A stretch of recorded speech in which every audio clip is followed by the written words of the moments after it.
FLX kan. Pastikan petrol filter abang bersih. Okey, pastikan petrol filter abang bahagian dalam. Bukan dalam kereta lah, kat luar ni. Petrol filter bersih. Buat servis throttle body.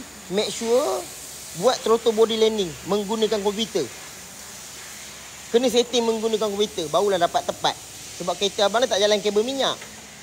So, berapa banyak abang tekan, throttle body tak tahu abang buka berapa banyak. Sebab tu datangnya wujudnya sistem throttle body landing. Untuk memastikan abang tekan kat dalam 20, kat sini buka 20. Abang tekan 60, throttle body buka 60. Abang tekan 80, tapi abang tak buat throttle body landing. Abang tekan dalam 80.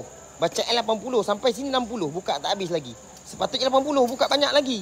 Itulah terjadinya konsep loose power tu. Pastikan air filter abang dalam keadaan bersih. Faktor kereta korang lemau, lembab, datangnya daripada air filter terlampau kotor. Sebab apa dia tersumbat? Cuba tutup hidung korang. Macam mana korang nak bernampas? Lagi-lagi pula korang nak tekan, nak berlari ni, tutup nafas. Seksa kereta weh. Secara tak langsung dia akan makan petrol yang lebih.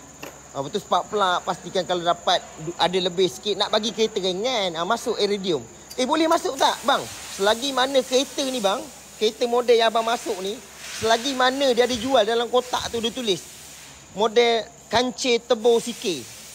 Maknanya boleh lah iridium.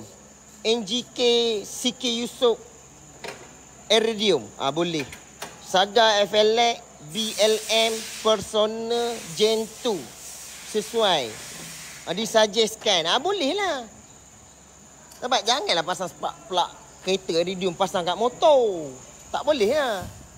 Selagi mana ada pengeluar jual tu, maknanya boleh lah. Boleh. Kesesuaian kereta korang.